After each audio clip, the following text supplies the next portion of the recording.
Welcome back, everyone. It is Tuesday, June 3rd, and the MLB, our three favorite picks are on the way. As always, it's Austin, joined by Logan today, joined by your guys' favorite special guest. Get it out, Logan. The broom is here, baby. A 3-0 sweep to kick off the week. We love to see that. Let's recap. Mets, Dodgers under five. First five. Great call, Logan. First five total. Stay dialed in. There was 2 runs in that first 5 inning. One of them came on the first batter of the game. Then we had the Merrill Freeman hit parlay. That came through, and then we wrapped up late night Padres-Giants, no home run at plus 475 odds. A wonderful day. Let's see if we can do it again today. We got 3 picks. Let's dive into them, Logan, and let's try to stay hot. As we always do for Dinger Tuesday, you guys should know it's Tuesday. Logan and I will start giving out some Dinger Tuesday plays in a little bit. We're waiting until it's officially heated up, but you guys still can. So what you got to do, go down below, subscribe. Simple as that. Number 2, you just got to comment your favorite player to hit a home run. Tomorrow morning, Logan and I sift through the comments, so make sure you get it in pregame, and we will pick one random person that got it right, and we'll give you $25. We'll announce it in tomorrow's video. So again, go down below, subscribe. You can drop a like too for some good luck, and comment your favorite person to hit a home run, and you could win $25. So come back to tomorrow's video and see if you are right if your person hits a home run. But Logan, I know you don't have a first 5 total today, but it kind of is going to happen in the first 5 or not. You got a player prop for the people. Where are we going? Yep, I do have a rare player prop, but it's a player prop I absolutely love today. It's going to be Tylor Megill of the Mets. I'm taking his over 2.5 earned runs, minus 125 on DraftKings is your best value there. Now, yesterday we had a great winner with that first 5 under in that Mets-Dodgers series, but now I'm fading the Mets pitcher, just him specifically. If your book, I'm pretty sure FanDuel does not have this market. If you're like, Logan, I kind of need a pivot. I don't have earned runs, don't see where earned runs is. I would take the Dodgers team total over 4.5. It's something I wrestled with, but I ended up on Megill because I could see Megill allowing 4+ earned runs himself and really kind of like adding the most of that Dodgers team total anyway himself. He's under this line in 2 straight, but prior to those starts, he was over in 4 straight. His ERA on the season 3.52 and his WHIP 1.36 WHIP on the season. If you really dive into Megill's splits, though, he's been worse on the road, which is where he starts today at a terrible matchup. Honestly, 4.71 road ERA, and also during the month of May, this guy has not pitched well at all. 5.96 ERA and a 1.68 WHIP. I talk to you guys all the time about like stats other than ERA. WHIP is another metric that we look at a lot for how a pitcher's pitching. WHIPs is a ratio, stands for walks and hits per inning pitched. And the fact that that's over 1.5 just really shows a lack of good outings. I mean, the walks and hits are piling up on Megill, and I think the Dodgers really exploit that today. Something the Dodgers are very good at is getting to pitchers that are bad with runners in scoring position. They should have their way with a guy like Megill who struggles with runners in scoring position. He's allowing a 371 batting average with runners in scoring position, and with 2 outs and a runner in scoring position, what I said, that's like the gotta have an out scenario. He's allowing a 333 batting average. So just really bad metrics across the board, for him.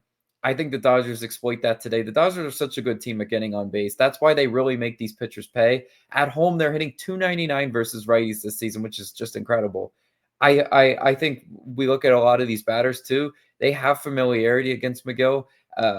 Several of them have good splits. Freeman comes to mind. Muncy, I think, comes to mind.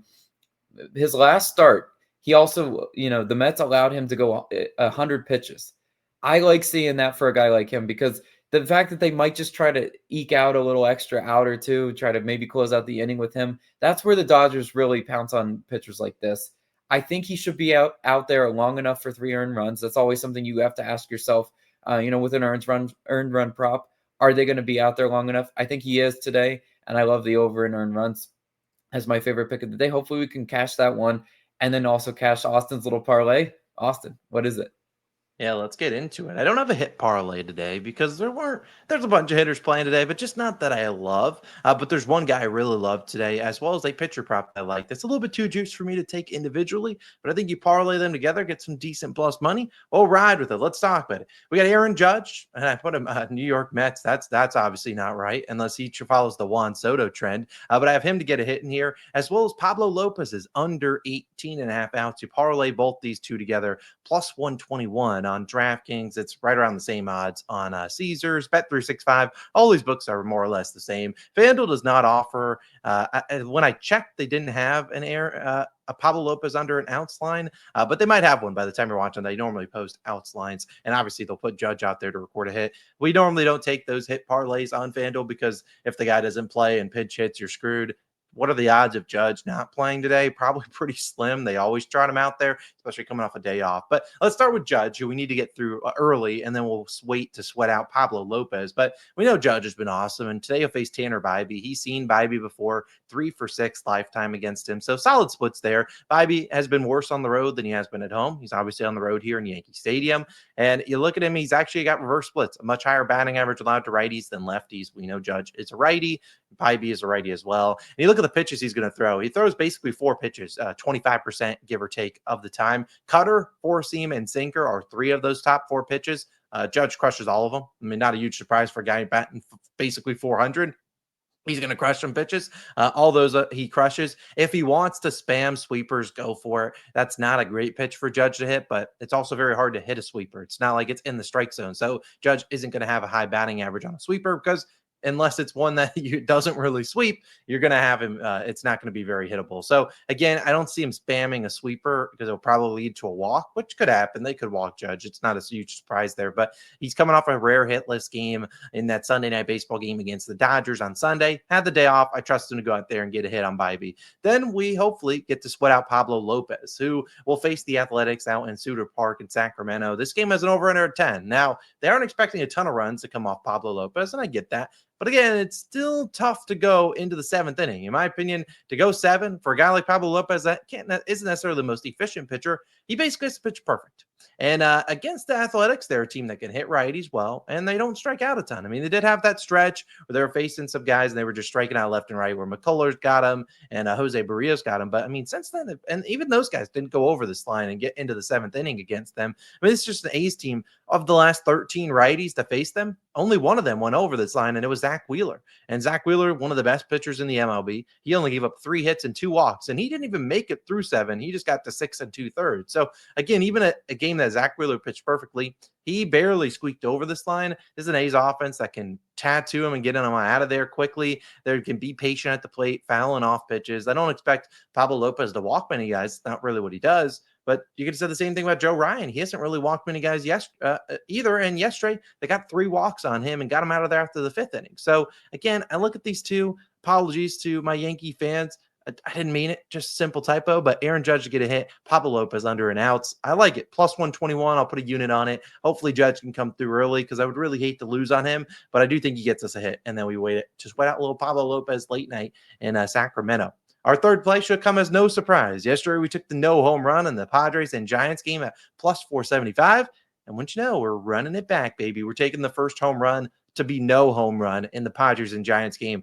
Honestly, I kind of hate my life having to do this again because I was sweating this up late night, having to go into extra innings just to get a run. We'll take that. But that kind of shows where these offenses are. The Padres, knock on wood, haven't really been hitting a ton of home runs. Same thing gets said by the Giants. We're in San Francisco, which obviously is not a very hitter-friendly ballpark. The weather is kind of neutral. Sometimes the weather is blowing hard in on that field, but it's kind of neutral today. But again, I look at these two pitchers. You got Landon Roop. He's I think that's how you pronounce his name. He'll start for the Giants. He isn't as good as Logan Webb. I'll get it out of the system, but he has been pretty good recently. 3 straight starts without a home run. He's gone 0 home runs allowed in his 15 innings pitched at home in Oracle Park. So I think he can go out there and give us a chance. A lot of these guys on the hot Padres don't have, you don't have like a Cal Riley or Aaron Judge or Shohei Ohtani that has got 20 plus home runs on the year. I don't even know who their leader in home runs is. Maybe it's Tatis, and he only has like 11 or 12. So I think we can see Landon do his job and at least give us a shot. Ryan Berger, I believe is how you pronounce his name. He'll start for the Padres today. There's not much to know about him because he's only been a relief pitcher for them. Then they sent him down to the minors. But with Michael King being injured, they've called him up.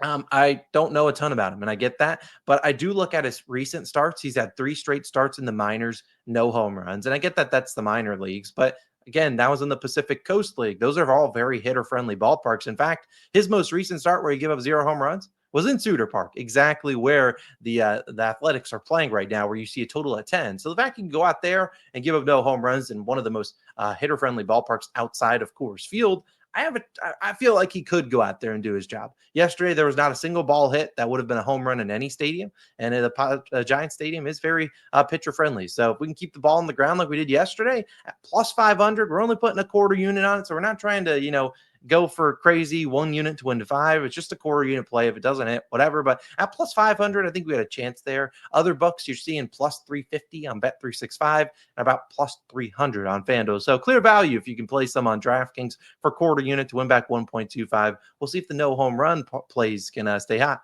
And even if they don't, we cashed yesterday, so we're still profitable on them. So to recap the picks, we got some late night sweats for just like yesterday. We have Tylor Megill's over and earned runs. We have the Judge and Pablo Lopez parlay. And then we have the no home run in that Padres and Giants game once again. Those are the picks. Let's try to do it. A 3-0 sweep once again. Let's hopefully see the broom tomorrow morning. If we do, we're pretty electric. Either way, that's Austin, Logan, and the broom. We're signing out. Let us know your favorite Dinger Tuesday play. Win $25.